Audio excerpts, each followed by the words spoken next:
بسم اللہ الرحمن الرحیم۔ الصلاۃ والسلام علیک یا رسول اللہ وعلی آلک و اصحابک یا حبیب اللہ۔ لاکھوں کروڑوں درود محمد اور آل محمد پر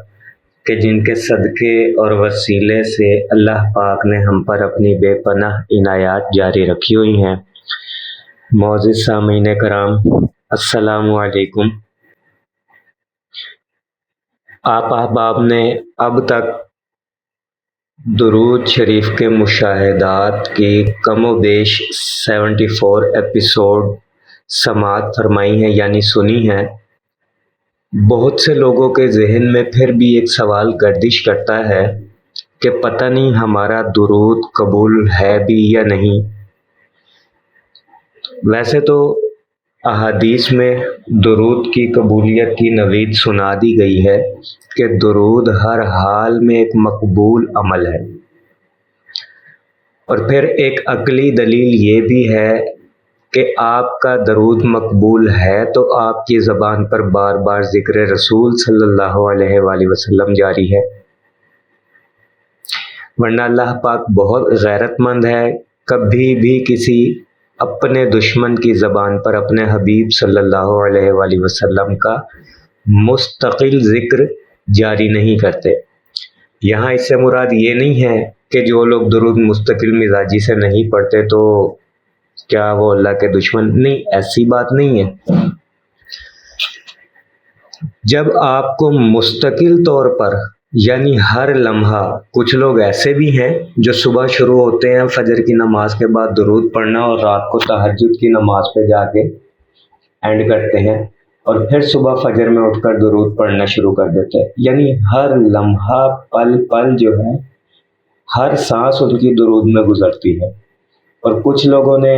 تعداد فکس کی ہوتی ہے یا وقت فکس کیا ہوتا ہے کہ ہم نے اس وقت میں اتنی تعداد میں درود پڑھنا ہے، اور کچھ لوگ ہوتے ہیں جو اذان سن کر یا نماز میں درود پڑھ لیتے ہیں، اور اینڈ پر آتے ہیں وہ لوگ جن کو زندگی میں کبھی کبھی توفیق نصیب ہوتی ہے۔ تو مقبولیت کی نشانی ہی یہی ہے کہ آپ مستقل طور پر اس سے جڑے ہوئے ہیں۔ اب جب انسان کے ذہن میں یہ سوال پیدا ہوتا ہے کہ پتہ نہیں ہمارا درود قبول ہے یا نہیں ہے، تو کئی قسم کے وسوسوں میں مبتلا ہو جاتا ہے، اور بعض اوقات تعداد میں بھی کمی آ جاتی ہے۔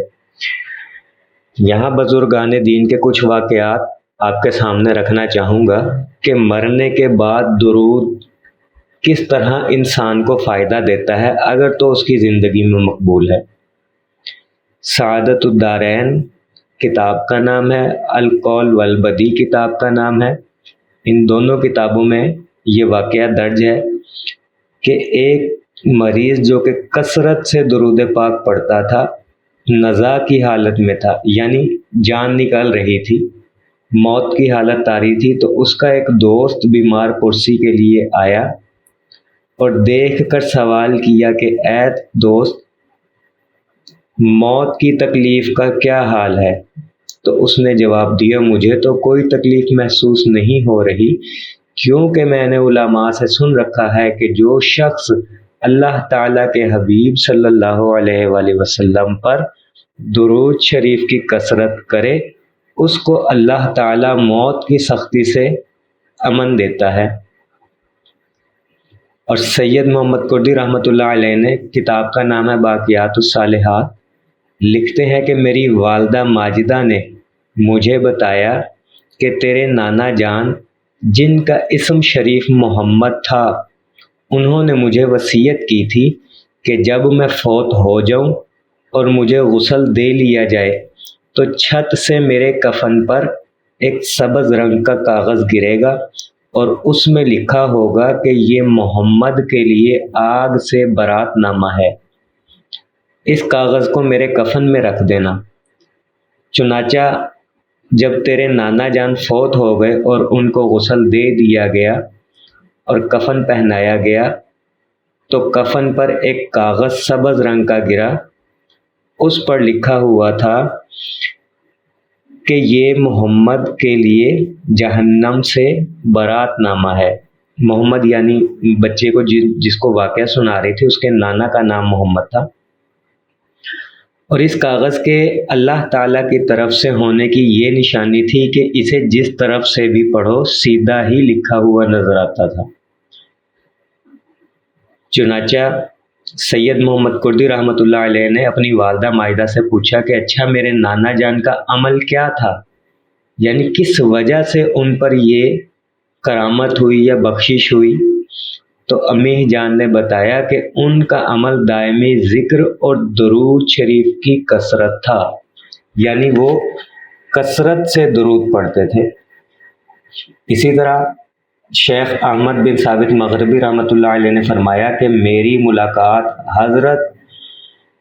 اسرائیل علیہ السلام سے ہوئی، تو میں نے عرض کیا کہ اے اسرائیل علیہ السلام، میری جان تو آپ نے ہی نکالنی ہے۔ تو انہوں نے فرمایا کہ سید صاحب اور کون ہے، جان تو ہر کسی کی میں نے ہی نکالنی ہے۔ تو میں نے عرض کیا کہ جب میری جان کنی کا وقت آئے تو آپ سختی نہ کرنا۔ یہ سن کر انہوں نے فرمایا کہ سید صاحب آپ اللہ تعالیٰ کے حبیب صلی اللہ علیہ وآلہ وسلم پر کثرت سے درود شریف پڑھتے آئے ہیں، تو میرا آپ سے وعدہ ہے کہ میں سختی نہیں کروں گا۔ یہ واقعہ مفتی محمد امین صاحب نے اپنی کتاب قبر و حشر میں درود شریف کی برکات میں لکھا ہے۔ اور چوتھا واقعہ ہے کہ منکر نکیر کے سوالات کا مرحلہ بڑا ہی کٹھن ہوتا ہے۔ چنانچہ حضرت شیخ شبلی رحمۃ اللہ علیہ نے فرمایا کہ میرا ایک ہمسایہ فوت ہو گیا اور وہ کچھ دنوں کے بعد خواب میں مجھے ملا، تو میں نے اس سے پوچھا اے میرے ہمسائے تیرا کیا حال ہے اور تیرے ساتھ قبر میں کیا پیش آیا ہے؟ تو کہنے لگا حضرت آپ کیا پوچھتے ہیں، میرے ساتھ قبر میں بڑے بڑے ہولناک منظر پیش آئے اور منکر نکیر کے سوال و جواب کا وقت مجھ پر بڑا ہی مشکل تھا، حتیٰ کہ میں نے گمان کیا کہ شاید میرا خاتمہ ایمان پر نہیں ہوا، اور جب عذاب کے فرشتوں نے مجھے پکڑنے کا ارادہ کیا تو میں کیا دیکھتا ہوں کہ میرے اور ان فرشتوں کے درمیان سے ایک نوری انسان پیدا ہو گیا جس کے جسم سے خوشبوئیں مہک رہی تھیں، اور مجھے فرشتوں کے سوالوں کے جواب بھی سکھاتا گیا، اور میں نے بآسانی ان سوالوں کے جواب دے دیے۔ پھر میں نے اس نوری انسان سے پوچھا کہ آپ کون ہیں، میری مصیبت میں میری دستگیری کرنے والے اور مشکل میں کام آنے والے؟ تو اس نوری انسان نے فرمایا میں وہ درود پاک ہوں جو کہ تو دنیا میں اللہ تعالیٰ کے پیارے حبیب صلی اللہ علیہ وآلہ وسلم پر پڑھا کرتا تھا، اور میری یہ ڈیوٹی لگائی گئی ہے کہ میں تیری ہر مشکل میں دستگیری کروں، لہٰذا میں قبر میں تیرے ساتھ، حشر میں بھی تیرے ساتھ، اور پل صراط پر تیرے ساتھ رہوں گا، اور جنت میں تجھے پہنچا کر ہی آؤں گا۔ میرے عزیزو، اس طرح کے لاتعداد واقعات ہیں کہ مرنے کے بعد انسان کو درود شریف کس طرح سہارا دیتا ہے، کس طرح درود شریف انسان کے کام آتا ہے۔ ہم اپنا ذہن اس دنیا میں الجھا بیٹھتے ہیں کہ پتہ نہیں ہمارا درود قبول ہے بھی یا نہیں، حالانکہ احادیث میں واضح الفاظ میں فرمایا گیا ہے کہ درود شریف ہر حال میں مقبول عمل ہے، یہاں تک کہ اگر شو مارنے کے لیے یعنی دکھاوے کے طور پر یا ریاکاری کے طور پر بھی اگر آپ پڑھیں گے تو آپ کو اس کا ثواب ملے گا، اگرچہ اس میں کمی کیوں نہ ہو، لیکن ثواب ضرور ملے گا۔ لیکن حال یہ ہے کہ ہم کسی کی بات سنتے ہیں اور پھر کنفیوز ہو جاتے ہیں کہ فلاں نے کہا ہے کہ درود اس طرح نہ پڑھو، یہ قبول ہونے کا طریقہ نہیں ہے، یا اس طرح درود قبول نہیں ہوتا، تو وسوسے کا شکار ہو جاتے ہیں۔ لیکن یاد رکھیے اس کی فضیلت، اس کی عظمت، اس کی اہمیت اور افادیت کا اندازہ ہمیں مرنے کے بعد ہی معلوم ہوگا کہ جب ہماری قبر میں درود شریف کا نور جگمگائے گا، یہ قبر کی تنہائیوں میں ہمارا ساتھی ہوگا، ہمارا ہمدرد ہوگا، ہمارا غمخوار ہوگا۔ تو میرے عزیزو، آپ ان چکروں میں بالکل مت پڑیے کہ پتہ نہیں ہمارا درود قبول ہے یا نہیں ہے۔ درود قبول کرنے والی ذات اللہ پاک کی ہے، اور اس سے بڑی نشانی اور کوئی نہیں ہے کہ آپ ہمہ وقت درود شریف سے جڑے ہوئے ہیں۔ یہ قبولیت کی سب سے بڑی نشانی ہے۔ آپ کا کام ہے درود پڑھتے جائیں، محنت کرتے جائیں، آگے بڑھتے جائیں اور لوگوں کی اس کی دعوت دیتے جائیں۔ تو میرے عزیزوں، محنت کیجئے، آگے بڑھتے رہیے، منزل زیادہ دور نہیں ہے۔ آنکھیں بند کرے تو روضہ رسول صلی اللہ علیہ وآلہ وسلم نظر آتا ہے۔ دعا گو ہوں کہ اللہ پاک ہم سب کو درود شریف پڑھنے، پڑھوانے،